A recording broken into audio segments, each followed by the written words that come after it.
All right, you ready? Yes, sir. It's recording.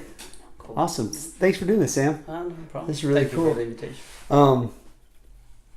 Owner of my favorite coffee shop of all time ever, probably, and the best ever gluten-free churros that I've ever tasted in my life. I still brag about that to people all the time. Nice. Like, I go and I tell them, hey, you have to go by and try it. I mean, I don't like gluten-free stuff at all, Right. but those churros taste just like regular churros. Right. They're awesome, man. Well, most of the gluten-free stuff tastes like cardboard. So Yeah, yeah, it does. It really does taste like cardboard, man. Right. So I guess take us back to the beginning, like where you're from, where you grew up, your childhood. I mean, we talked a little bit before the podcast about it, but this is the first chance I really get to know anything. You know, Kim knows you and your wife, fairly well, and I just know through you, and you're a cool dude, and she's always super nice. Like every time I'm going in there forever. So just kind of take us back to that, like where you grew up and all that stuff. Well, I was born in Mexico City. I lived there pretty much until I was like 19. And then my dad used to be a carpenter and blacksmith. So I kind of learned the trade.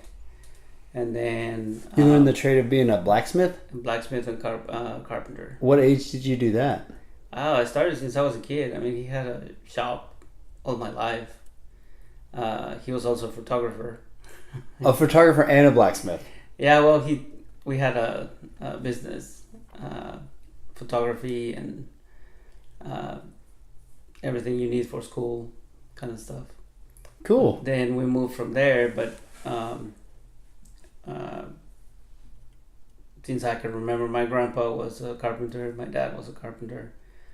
I learned how to weld and all that stuff. So I started going to the shop since I was like probably 6 years old or so. And through school, I was working there in vacation and afternoons and just helping, trying to learn what they do. And then when my dad wanted to retire, so we left the city and we moved to Ixtapas y Guatanejo. And which is where again? Explain that for everybody here since they don't know. Like, well, if you watch the movie Shawshank Redemption, when the guy escapes, that's where he went. Gotcha. That's where he went to leave. And it's a very, very cool place. It's a beautiful, beautiful place. The beaches are nice. There's beaches everywhere. You can go to surf if you want to. There's an area for surfing. Fishing is great. I love that place. You still have family there? Oh yeah. Yeah. A couple of my brothers live there. Oh, nice. And but after 9/11, really started getting tough to work because we used to work in hotels. So 9/11, that very day, we were watching the news and the phone started ringing, people saying we're not going. So started canceling the trips and there were no flights anywhere, so you couldn't really get there. So everybody was afraid to fly and you know the story. Yeah. But after that we started thinking what was the best place to move because we needed to survive. And well, my wife was born in the U.S., so she's an American citizen. So she moved here first. Was she in the hotel? Because you said you met her in a hotel. Yes, I was working. Was she in the hotel, I guess, that you were working there in Mexico? Right. That's where you met. So she moved back to Mexico and worked in the hotel? Well, she was raised in Mexico all her life. Her parents are actually Hispanic, so they're from there. Gotcha. They are from Michoacan, actually. Morelia, oh, okay. Morelia. Yeah.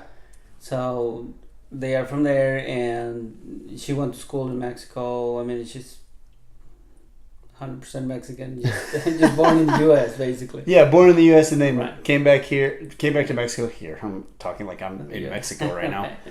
Went to Mexico, and then you met her at the hotel. And now you're figuring out where to go as far as like I mean, we decided to get married.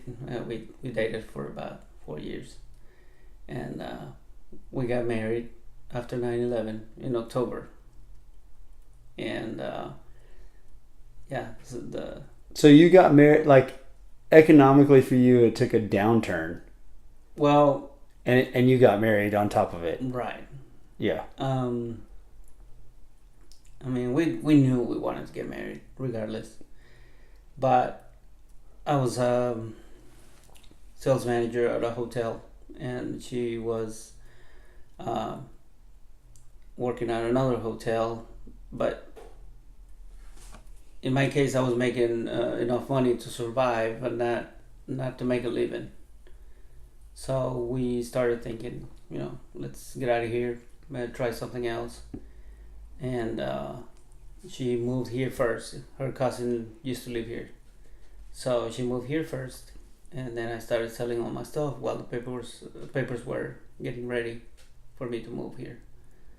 And I came on a visa first, and waited for my work permit. And once I got it, I started working. Started working at Douglas Nissan. I was a salesman over there for a couple years first, and then I moved to finance. I was a finance manager. A finance manager there at the car Douglas dealership? Nissan, yes, sir. Okay.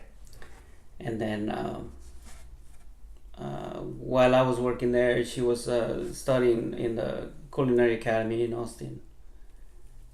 So I was back and forth for 3.5 years. What? So why did you choose here then?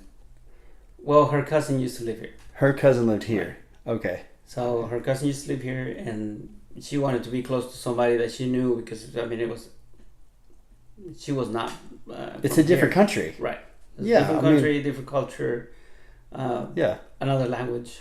Yeah. I mean, it's culture shock. I can tell you, it's just enough culture shock for me moving from. I grew up right on the border of Mexico, right there. I lived in Los Fresnos and Harlingen. Okay. And Brownsville, South Padre Island, all that.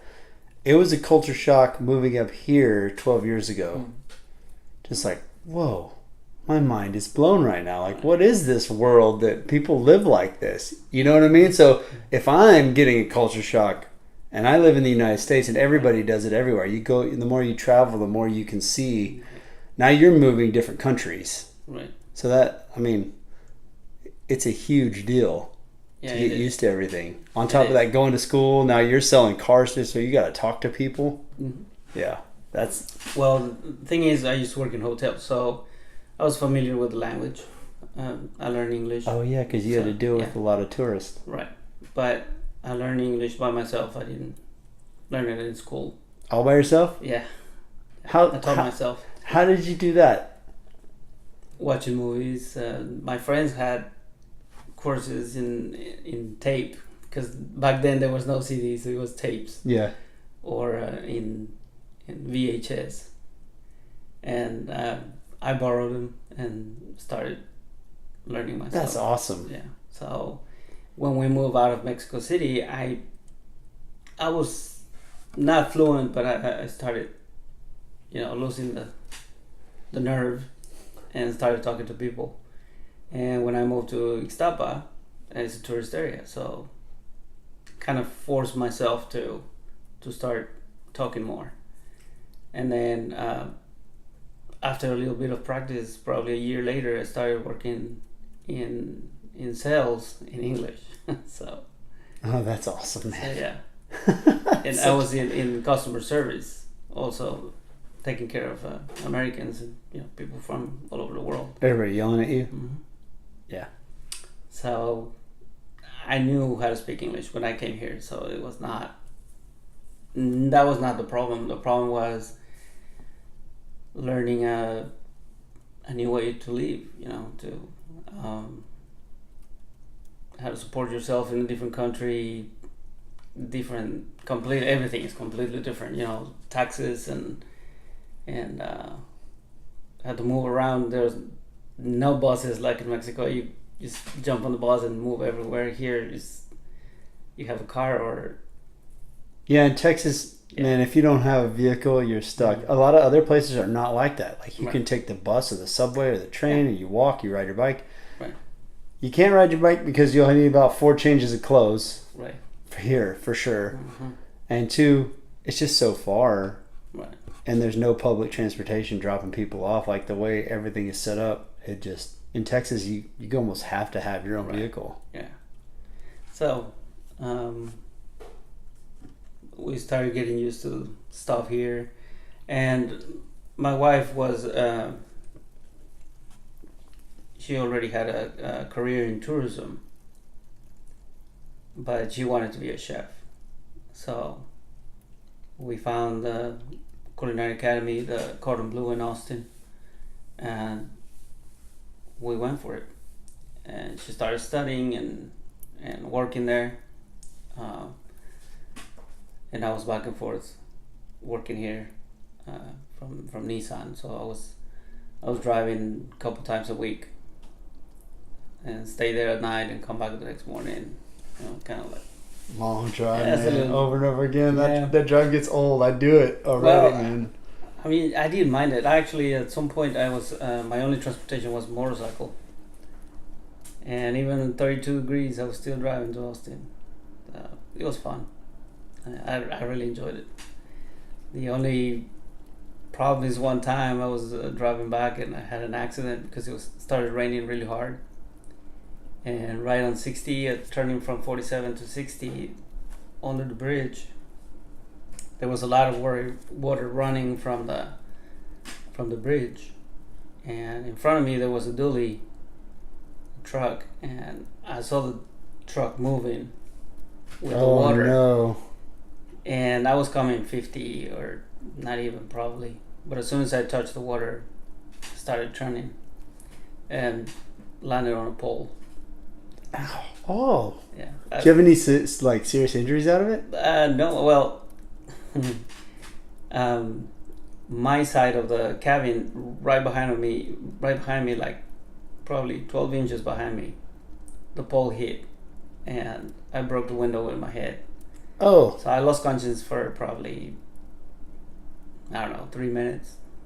But it was raining, so 3 minutes is a long time. I don't know. To lose consciousness, that's a I don't long know. time. So, I mean, to you, it'd probably like, I woke up. I just woke up. Yeah. The water started hitting me in the face, and I'm like, okay, where am I? And I turned and I saw the pole on the floor, and my truck was stuck on the base of the pole, so I couldn't move. Oh. So I called my insurance agent and I told him what happened. He was there like in 2 minutes. He was really quick. The agent came out? Yeah. Oh, that's He's awesome. a friend of mine. So Whoa. I was lucky. He was very close too. So he showed up. We got it out of there. We moved it, and I went back to work. The same day? Yeah. There you go. A friend of mine actually was pulling some of the glass out of my eyebrows. While you're selling cars? Well, my other friend said, no, you go home. You need to go to the doctor and get out of here. So they sent me home. But I didn't tell my wife. I didn't want to scare her. So that was on a Friday. So Saturday night after work, I went back to Austin, but I was in a different car. And she was asking for the truck. And I was like, where's the truck? We gotta talk. We gotta talk. So I told her what happened. I mean, luckily the truck was paid off, and I just sold it and bought another car. But yeah, I gave her a little scare that time. So you drive back and forth for that long, Mm-hmm. and then she graduates from culinary school. Right. And then she moves here, like y'all both move here to College Station? Right. Well, after she graduated, I actually moved to Austin. I left my work, I quit, and moved to Austin with her. But I was not there a month, and they kept calling me back to come back to work here. So they got to the price and convinced me to come back. So we decided to move back here. So I moved here first, and then after a little while, she moved here too. and then she started working at the Republic. She was the pastry chef over there for 3.5 years. Which is one of the higher end restaurants here in town. Yes, it's the only 4-diamond, as far as I know. So really cool. The owner was very, very nice people.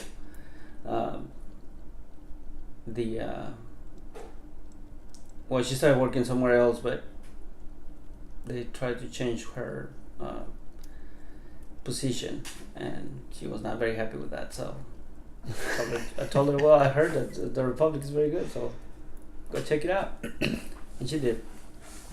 So she started working there. She was very happy. She worked there for 3.5 years. But in the meantime, we were thinking, we have to do something for ourselves. We have to open our own business. And we're still young, so we can do it. What made you think that? You just wanted, is this just a drive you both had to do that? Well, one day we actually, the way I remember it is we went to the movies.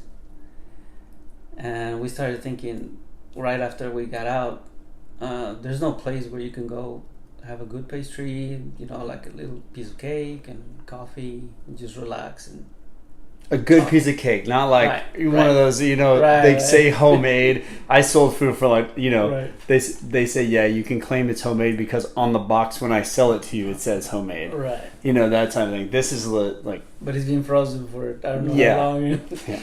No. So we wanted, we're from a place where everything's fresh, Yep. Hotels, everything is made every day. So we wanted to have something like that. And we're not big fans of the other guys, the coffee guys. So it's like the competitive side of Sam coming out now. Why you were a good salesman. Right. So we decided to start digging into it. She was a pastry chef already. I mean, there was.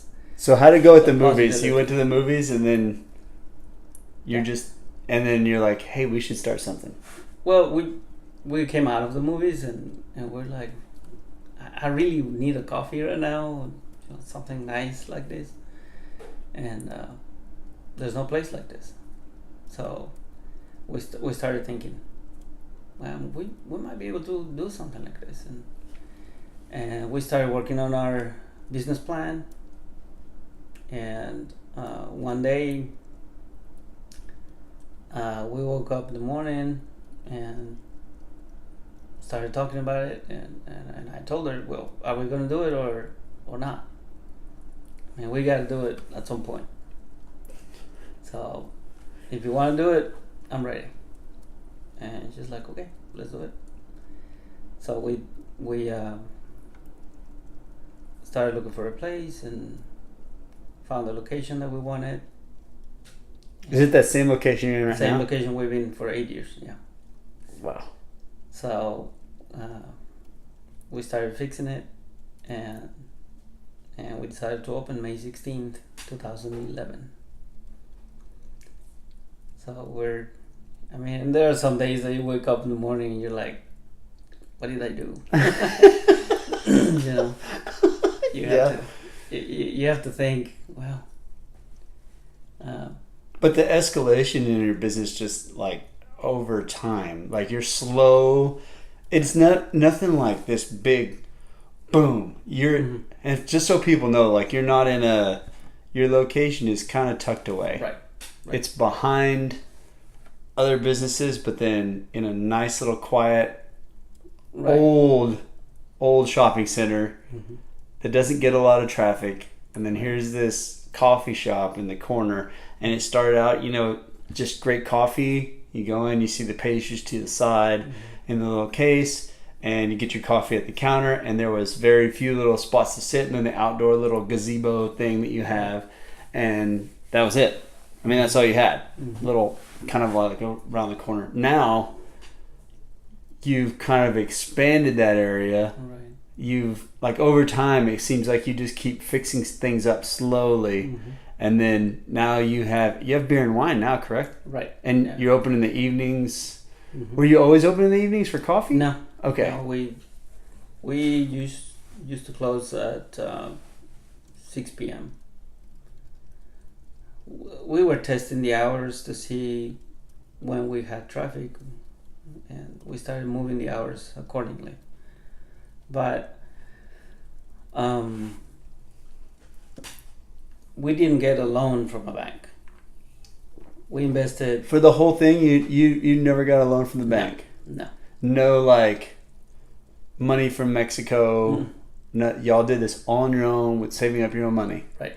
Now this is fascinating. Right. Because people will tell you there's no way you can do that. Well, we heard a guy that opened a restaurant with put everything on a credit card. Yeah. I remember that one. But I've yeah, seen that happen as well. but we decided that we were gonna do it, and we had some savings. I actually got my 401k, everything out, and You just went for it. just went for it. But that's kind of like everything leading up to this is kind of like that. So far, your track pattern, like your pattern Mm-hmm. of your entire life, you and your wife, is just going for it. Like, Right. oh, something happened, like 9/11 happens, it takes a hit. Well, let's just do something else. We're gonna move out of the country. Right. I'm gonna go and get my work visa, and then this is gonna happen. And that's not the easiest of processes for you. I don't think people, when you say it out loud, people think that that's super easy for you to just go get a work visa. No. I mean, how hard is it for you to get a work visa? You have to prove that you're actually married because you love the other person. It's not like, oh, we're married and here's my marriage certificate.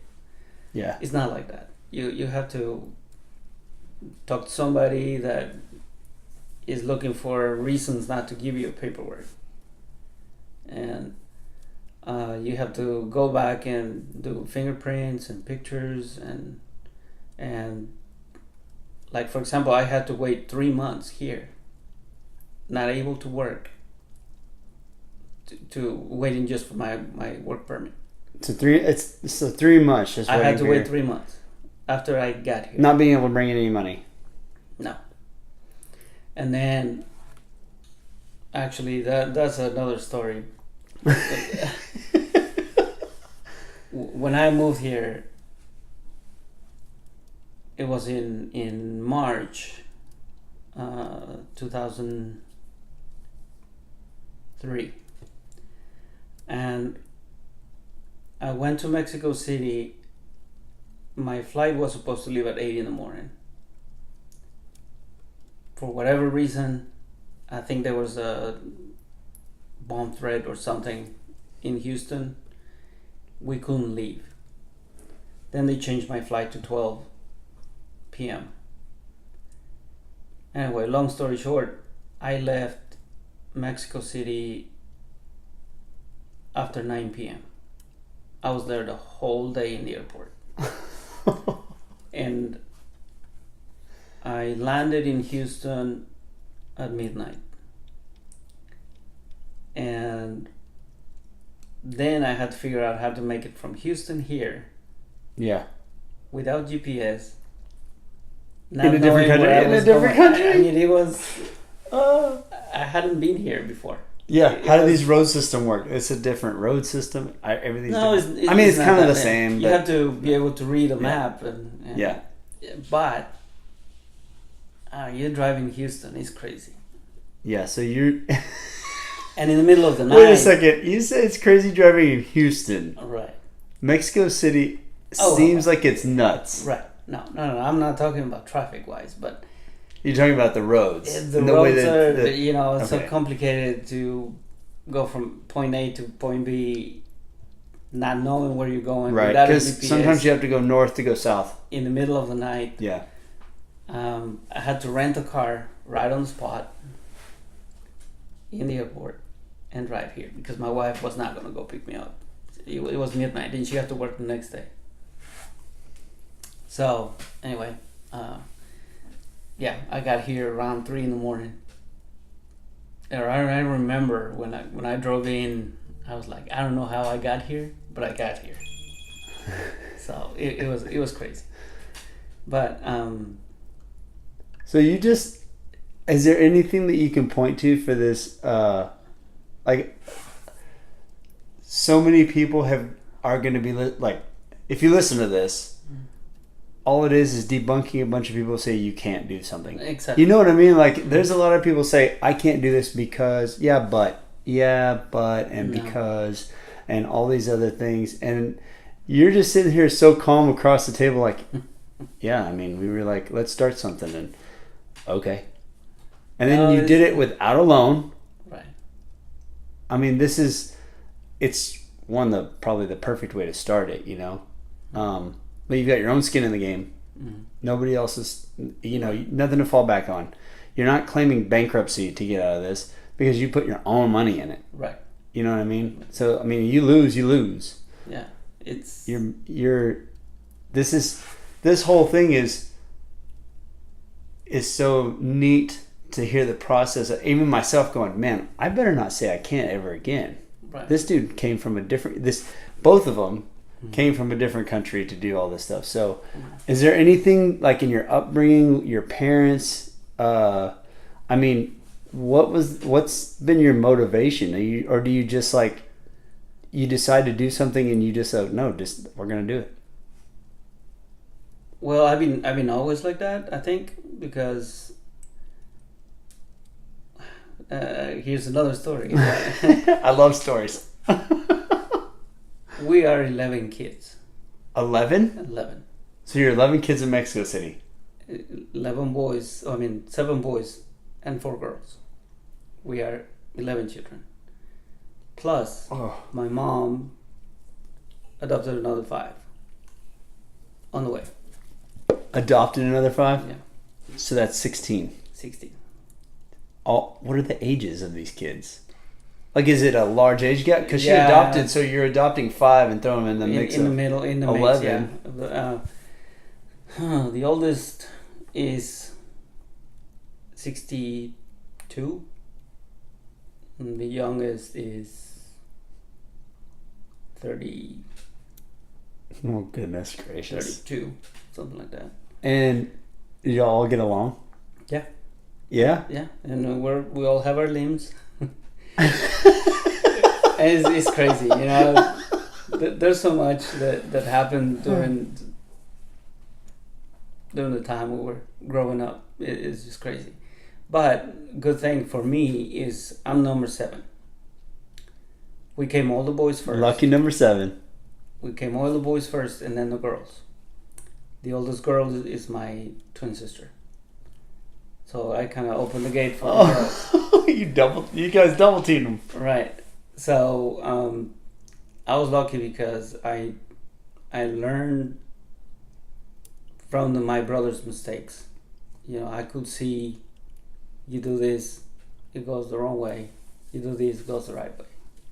So I kind of learned from them. I didn't have too much attention because, you know, so many kids is crazy. But then also I have my sisters, and they were very protective of me, which is crazy, but yeah, that's the way it was. I was not allowed in the kitchen. They used to iron my clothes for me to go to work, and and I was trying not to let them do it, but they wouldn't let me do it. And we used to go to parties, and I was always with them. Some girls would not talk to me because they thought they were my girlfriend. Oh, that's funny. But no, we get along until this day. I mean, we talk. All of them, even the adopted ones, everything. Yeah, everybody. What made your mom want to adopt? I guess your mom and dad, right? Yeah. What made them want to adopt another 5 kids on top? It's just that they saw people with needs, and they wanted to help, no matter the cost. Because that's a cost. Yeah, it is big time. I mean, just we have 3, and it's a cost. Yeah. I mean, it's not anything. Wouldn't take it back. Would not do it. But the expense of that, and then you're putting, man, they basically fed a restaurant every single day, 3 meals a day. A soccer team. Yeah. Yeah. Every day. My mom was in the kitchen constantly. All day. I mean, she was breakfast, it was time for lunch, and then dinner. And we always had dinner and lunch and breakfast together. Were these kids that were adopted, or is it just something where their life wasn't good? And they were like, hey, we need to take some kids that are troubled if we can to help them? Or is it like people, parents that have passed away? Do you know that situation? Some without parents, or just single parents. Some, the parents could not take care of them. And my mom was like, well, if you trust me, I'll take them. Wow. And I'll take care of them. Wow. And we know their parents. We know who they are and everything. It's just they were thankful that somebody will take care of them because they couldn't. Because they just didn't have the means at all. Yeah. And that's a sad situation to be in. But we get along and we still talk, and I don't think of them like my stepbrothers or... Yeah. No. They're just your family. My brother. Yeah. So when somebody asks me, that's my brother. So I've done a lot of observation, from our situation, and then just the way I feel around people, and people I've become close friends with, and there is something to say about your own blood family, but sometimes when you build a bond with somebody, like when you go through things, so you guys got 16 kids, you're all dealing with the same thing in Mexico City. I mean, if you're close, you're going to grow up with a bond because you can relate, because nobody out there, like very few people are growing up with 16 siblings. Yeah. And so and even if it's a small, like our three, they grow up there with each other all the time. They go through all their struggles together. They see the other one struggle. They help them. Then in return, they help the other one when they're struggling, and so on and so forth. And you can see a bond evolve over time, right? Where it doesn't matter whether you're blood brother and sister, all your brother and sister, because that's what you are. Like, you bonded that way. And a lot of credit goes to the parents, always. I mean, they kept us together, and I'm not gonna say we're perfect. That we fought like everybody. I mean, you're not brothers and sisters if you don't. Yeah, right. But it was funny now that we remember those days. It's like nothing. It was important at the time. It's not important anymore.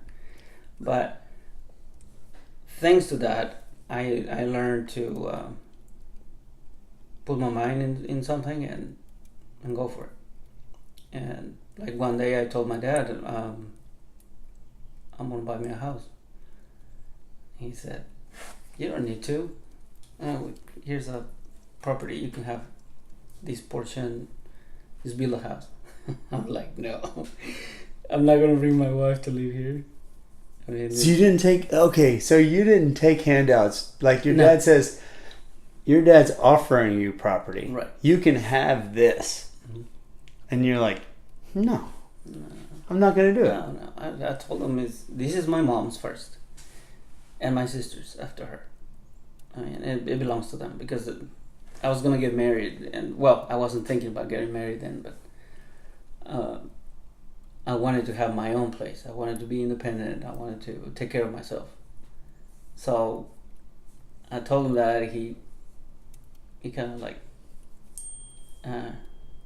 thought it was gonna pass. That thought was gonna pass. And probably 2 months later, I came back and I said, I got my house.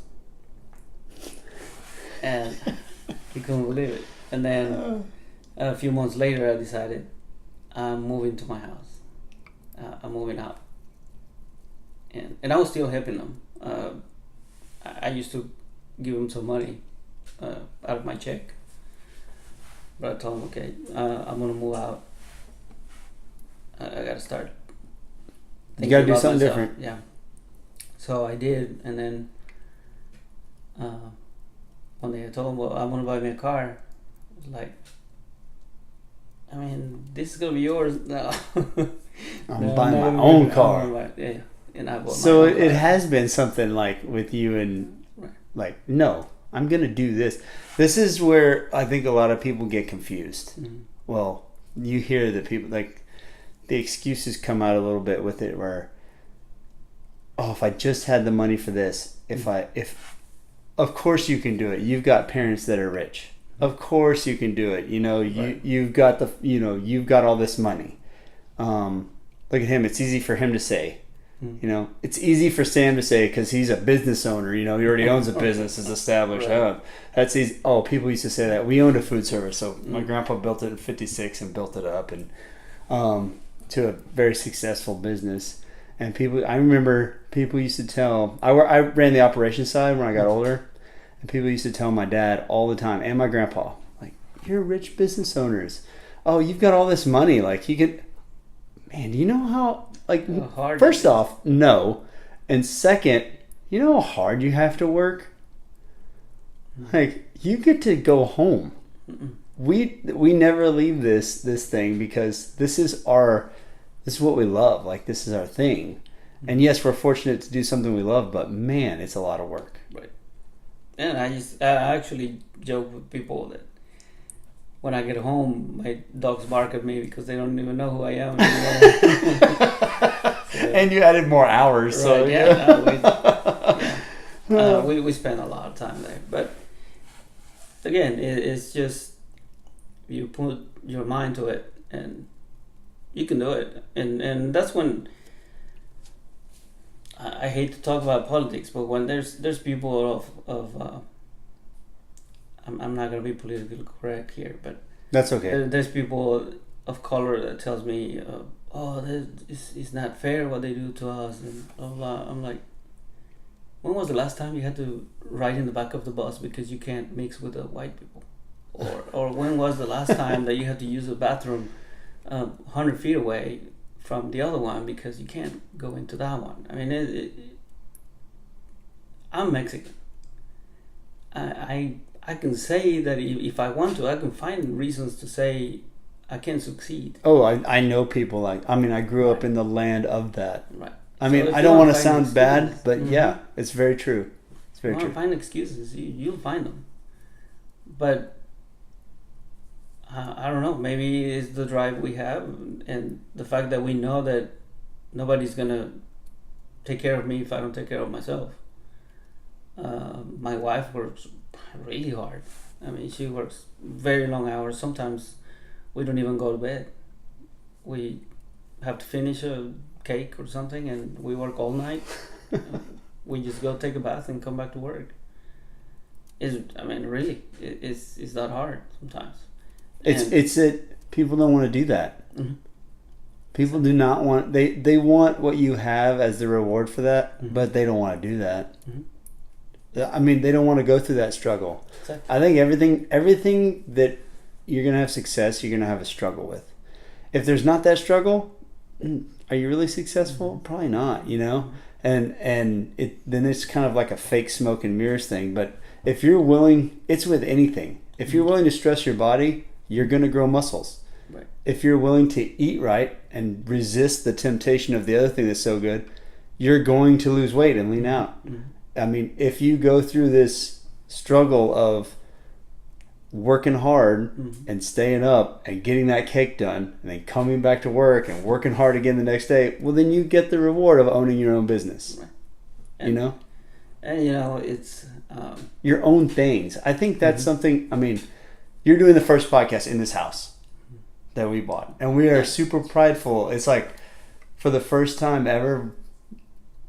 And I used to think pride is a bad thing, but I take a lot of pride in this because this is something that my wife and I have earned. Right.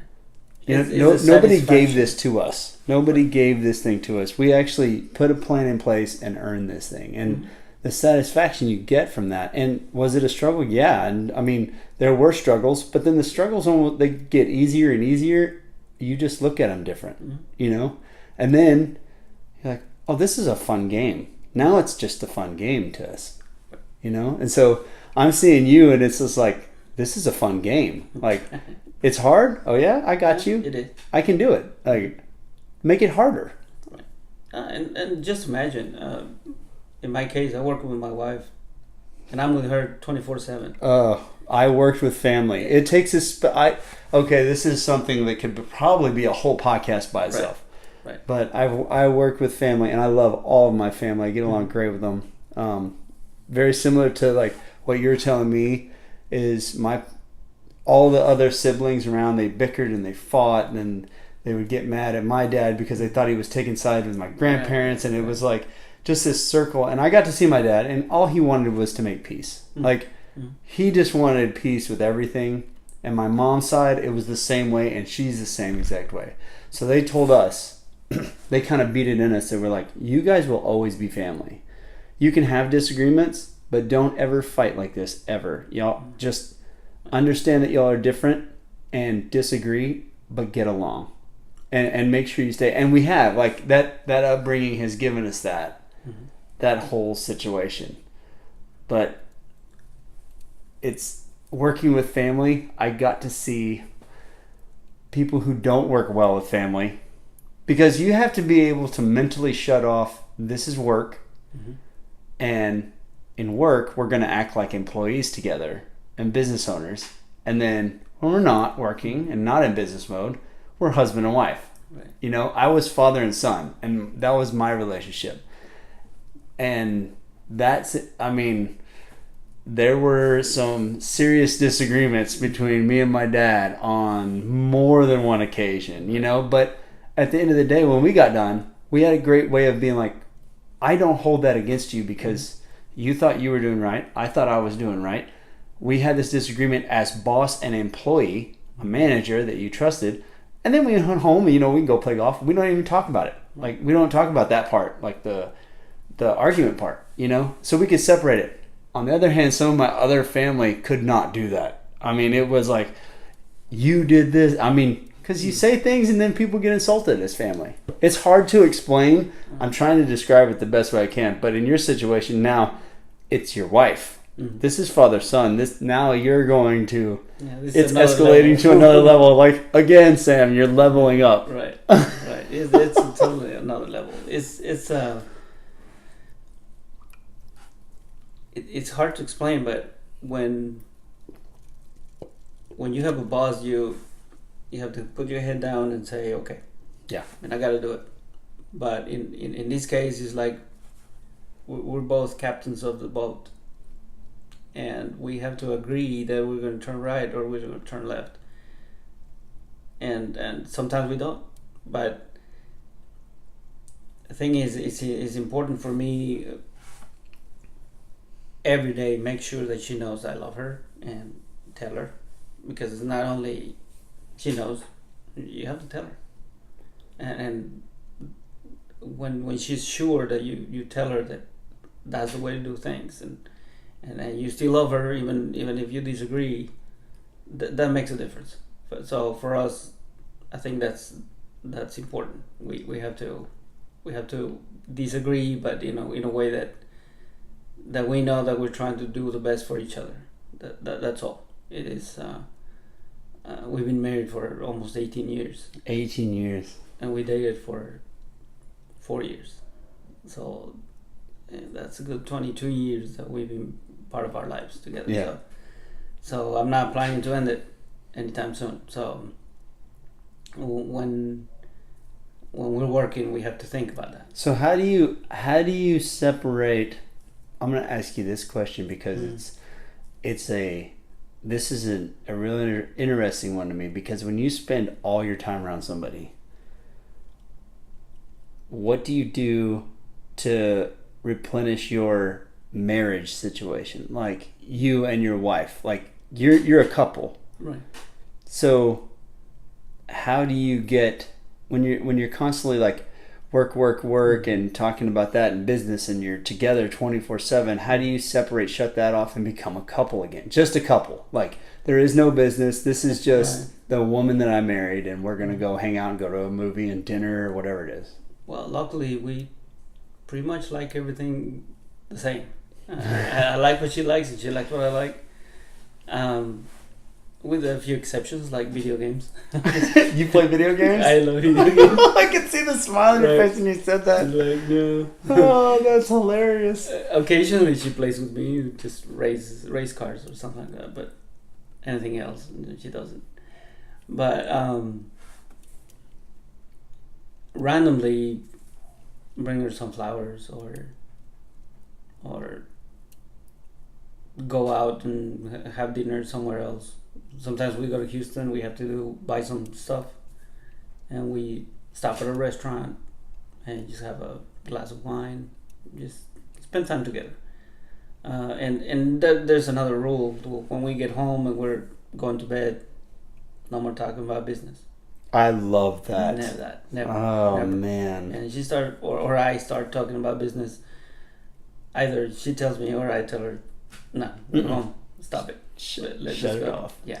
And another very important thing is never go to sleep mad at each other. Never. I can't sleep if we're mad at something. I can't sleep, and she doesn't either. So we talk, we fix it, go to bed. Otherwise, there's no sleeping.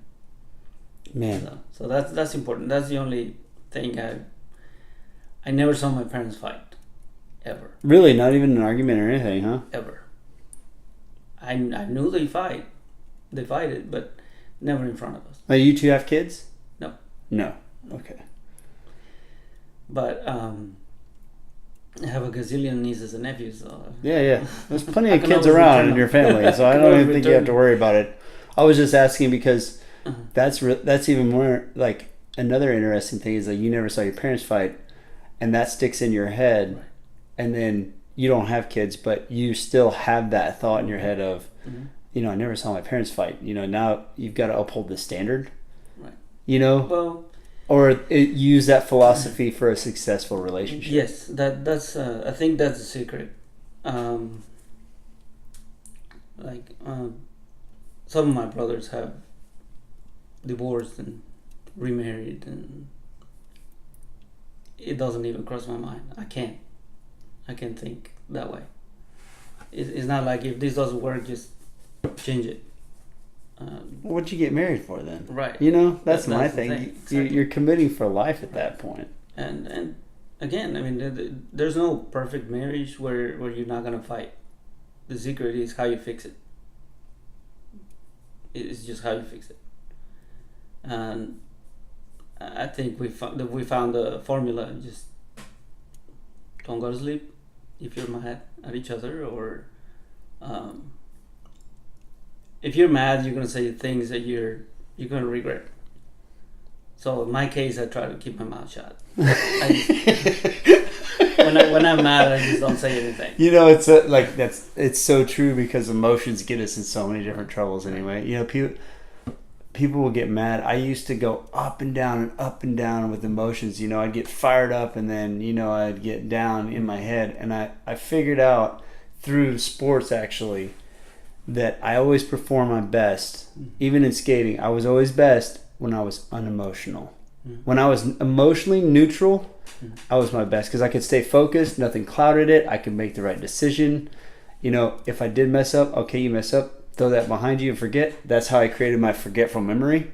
I forgot what you just said. Oh, I don't know what. How did I do that? It's because I've been practicing so long of getting, and it was something I know I can. It's something I had to teach myself because I was very emotional as far as highs and lows when it came to that, and it almost makes people angry though when you get neutral and you don't get fired up. You don't get too high. You don't get too low. It can sometimes make people angry, but I think it's the only way to make decisions because when you make a decision, you're super happy. like you're crazy off the wall, shooting through the moon. That's not always a rational decision. And then when you're angry, you're going to say things that you definitely don't mean. It's kind of like when you get drunk. People say the honesty comes out. No, it doesn't. Yeah.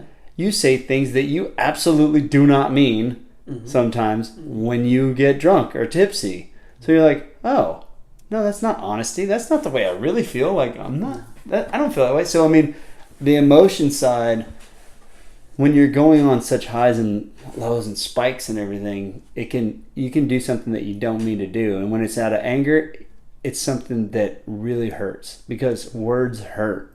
Yeah. And it's very true. It's just the way I see it.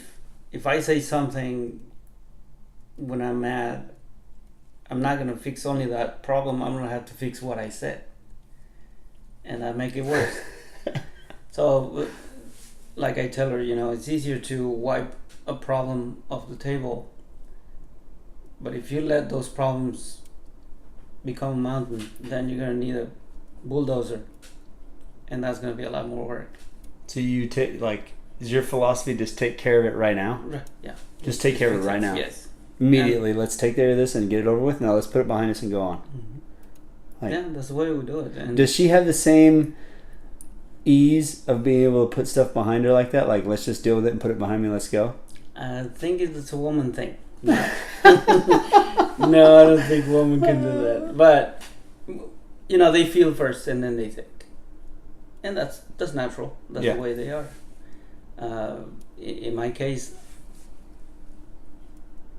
I try to think first before I say something because I don't want to regret it. So I slow down, and sometimes I'm gonna get in trouble here. Well, no, I mean everybody's different. Right. Everybody's different, man. It's not. It's a thing where one person. I'll put it to you perfectly. I was over at the guy we're talking about doing investments. Damon is his name. Shout out Damon. If you want to invest, Damon Oliver's the man. But he said one of the best things to me is that if two people in a relationship are the exact same, there's no need for one of you. Right. So, I mean, the teamwork is a real thing. And you may be like, you're there for her because you can handle those things being said. We complement each other. That's the thing. And you can put it behind you. And you're there to not say things because that would hurt her. That would hurt her feelings and stay with her for longer than it would with you. So the combination of both of you, it allows her to get out her anger in the way she needs to get it out. She needs to do it. Without, so it's like it's the ultimate in intimacy because you can be yourself and she can just let it rip because she knows that Sam is going to let this go. And then I'm going to feel better afterwards. And then hey, if I say something, this is going to carry on, so I'm not going to do that for her benefit. And then you take care, like once that problem's resolved, you let it go both behind you because now she's got hers out.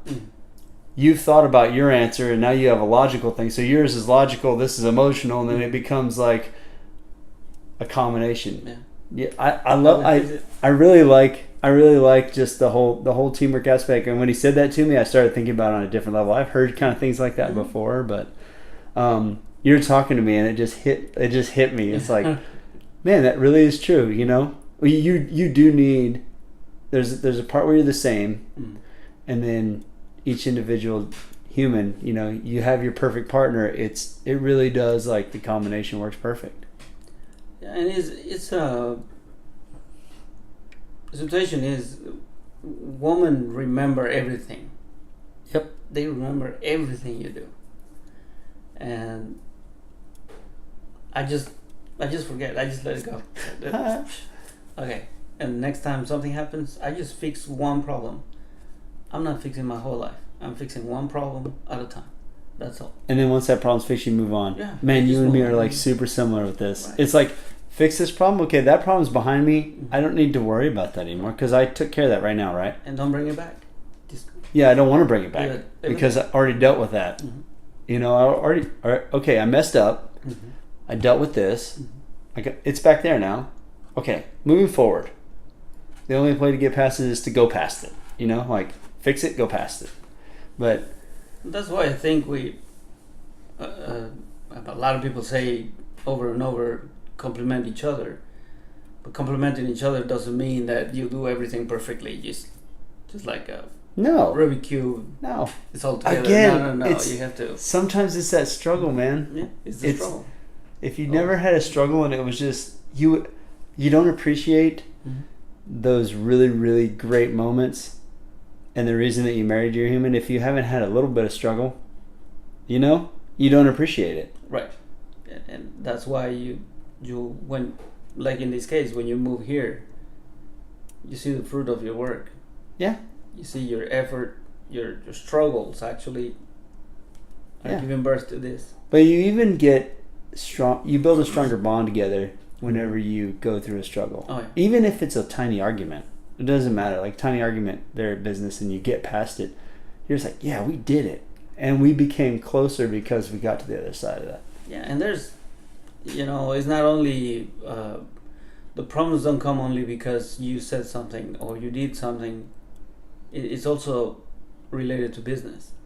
Yeah, sometimes you don't know if you're going to be open tomorrow. You don't know if what you're doing is going to take you down or is going to push you up. You have to decide together in order to. So you still get all those scary feelings of like, man, should I start selling beer and wine? We try not to. Yeah, I mean, we always think that we have to evolve in order to stay afloat. We can't. You can't be the same. I'm talking not in the sense that you have to be changing the menu every 5 minutes or anything like that. What I'm trying to say is that we have to be always consistent in quality and flavor and stuff that we offer to our customers. But you also have to think, this is not working. You have to fix it. You have to find a way to. Where can you get better around it and get better? Exactly. Where can you improve? Like, you're not perfect yet. Mm-hmm. So where can I know what I do good. Mm-hmm. Let's find out where we could be better. Right. What can we add to be even better? And what is not broken, don't fix it.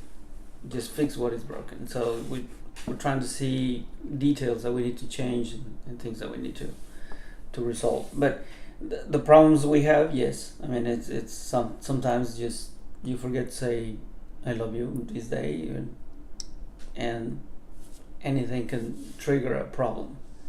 But we try to avoid that, and luckily, as I was telling you, we like same things pretty much. We love traveling. Yeah. We love eating. That's our goal.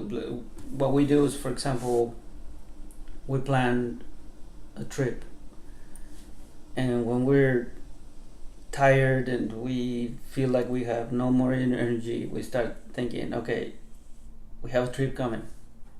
Let's do it for the trip. Let's do it for the trip, and we're gonna go see our family, or we're gonna go somewhere exciting. That's what we do. So. 3 years, for example, 3 years ago we went to France and Italy. Oh, wow. And nobody in our families have been there. So we did something that we were excited about.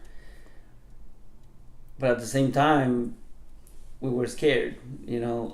What if we come back and we don't have enough money and this and that, and we have to close so many days? But the way we think is traveling and knowing other cultures is not spending money. It's an investment. You're learning something new. You learn how to do things. What a great way to look at that. Oh, we try to look at it. With some of our dishes, you will see stuff we do is based on our trips most of the time. We do things that we find exciting when we, for example, there's this town in close to Progreso, by Cozumel. It's called Merida, they have this dish that is it's called cochinita pibil, and I have no idea what that is. it's like pulled pork, but it has a lot of spices in it, Uh-huh. and we serve it with this Mayan sauce. Actually, the name is Schnipek. Literally means runny nose because it has habanero pepper in it. So that's the Mayan name for it. Means runny nose. Yes, but if you put that sauce into those tacos, Yeah. the flavor just explodes in your mouth. This is something you serve at the. It's something we serve As an appetizer as an stuff? appetizer. Yes. Oh wow. So that's one of the things that we do when we travel. We're looking for new ideas. It's like a painter or like a writer. You know, they don't stay home and just the ideas just come out of nowhere. You got to go see stuff Right. in person. It You, doesn't you look the have to same in a learn. You picture. have to talk to people. You have to Yeah. learn. The emotion behind it, the emotion, feeling behind. exactly. Yeah. That's what we do. We try to learn the story behind the stuff. Like you know what you felt when you went to the place where that was made and ate it. Right. And you know, like you got the feeling behind that dish when it's made authentically. Yeah, and like the coffee we serve, it's Italian, but it's not just because it's Italian. What's the reason? What's the reason behind the company that makes this coffee? Like the Lavazza that we use, it's expensive for us. It's an expensive coffee, but the reason why we use it is because we know the story behind it, and the person that started it was the one that established the first coffee shop in 1895 in Italy. Wow. And it's a company that has a family history that everybody in the family has been trying to keep it afloat generation after generation. And the consistency that they have in the coffee, that's what that got us happy with it, you know. So we learn things and we try to relate to it and bring it to our business. So everything we do has a story behind it. It is just the way we plan things. We do these little empanadas. They're called pastes. They come from England, actually, from Europe. Well, not exactly London, but somewhere in England. These were introduced to Mexico in the 1900s because there are a lot of mines in Mexico. So what they did is Mexico hired this company to dig into the mines because they had the most advanced technology at that time. That was the vapor machines. So the English came to Mexico, to the state of Pachuca. And that's where actually the soccer started in Mexico. Really? Because the English introduced soccer to Mexico through Pachuca. And Pachuca is known as the cradle of soccer in Mexico. Wow. I just learned something I had no Right. idea. And then the pastes were brought from Europe or from England because the miners actually made it in a way that you can eat it and just the last piece just throw it away because your hands are dirty. And you go into the mine for hours and you can't come out and get some hot supper, you know. Yeah. You have to have something that is going to last you and it's going to taste good, and you can feel it with anything. It can be sweet, it can be sour, it can be whatever. So we learn things and we try to bring them. Wow. You really educate yourself on something, not just... That explains why everything is so good.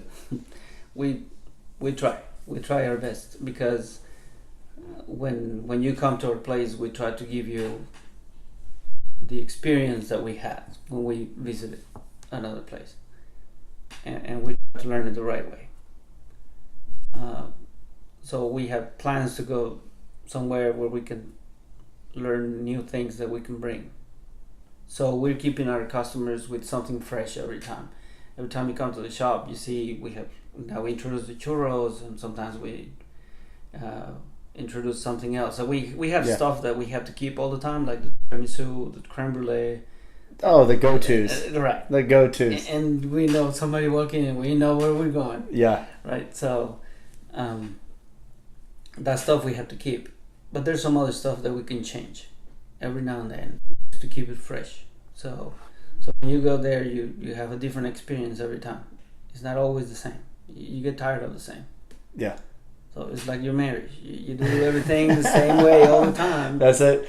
We love planning our trips, Exactly. and we love going to new places. There's only a couple repeat places for us, Utah and Hawaii, because those are like, oh man, they're near and dear to our heart. So we've been back there twice, but other than that, we try to pick somewhere new and exciting that's going to excite us the same exact way and give us that same sort of like awe feeling of and appreciation of the, nothing replaces the appreciation you get for a place when you first go there. Right. That first visit, unless it's Hawaii or Utah for us. Right, of course. And we do the same. When we go back to Mexico and we visit our families, but when we're there, we're thinking, oh, we can go here and we can go there. Yeah. And always thinking, how can I bring this to my business? And when you try something that we just introduced, you're gonna be happy when you hear the story behind it. Yeah. So that's how we try to do it. We know that nobody's gonna help us and change things for us. Yeah. We have to do it ourselves. So that's why I was saying when somebody tells me, oh, there's a lot of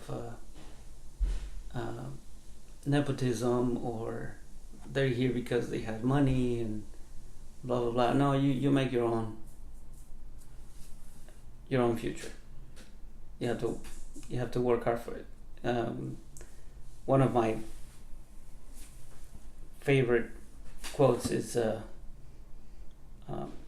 can't remember who said it at this moment, but life is like a fight with an 800-pound gorilla. You don't stop when he's tired, and when you're tired, you stop when he is. And it's true. Awesome. Yeah, it is. And it's true. So every time when we're doing something, we try to have fun with it. When we're working, we try to have fun, and we love what we do. So it's like you're not really working. Man, I love this, Sam. This has been great. I have absolutely had a blast on you. I could literally keep going and keep going and keep going about these. You're like full of so much knowledge and unassuming. And the story behind the coffee shop's even more fascinating than I thought, man. Thank you so much. And before we go, just tell everybody the coffee shop, the address, whatever you want to blast out, where they can find your stuff if they want to go look at it. Because you have a cool little movie out, like a little Yeah, a friend of thing. ours. Yeah. A friend of ours did it, and he's a director now. He's directing videos, and he's a writer. Whoa! He graduated from A&M. That's awesome. And he's been all over the world. He actually has a video that is gonna come out on Netflix. Really? Yes. It's called the Skeleton Crew. He's been on the news and he's been everywhere. Skeleton Crew. Yes. I'm gonna be watching They're that for doing it. a documentary to help the veterans that are committing suicide. Oh wow! So it is really powerful. You need to see the story. He's a really cool guy. We really like him, and he's been coming to the shop since we opened. So that's awesome. Yeah, he had an office right there. So again, our business is 1541, and just a short story. We named it 1541 because the city where we got married in Mexico was founded in 1541, and the middle of the logo is my family crest. That's perfect, man.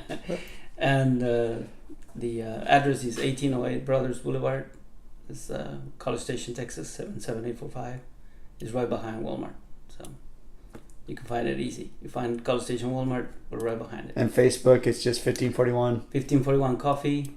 We have a website, 1541coffee.com.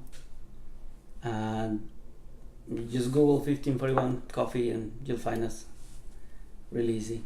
And if you have any questions, you want to shoot us an email, sam@1541coffee.com. I love it, man. I love it. Thank you. Thanks for doing this, Sam. I appreciate it. Thank you for the invitation.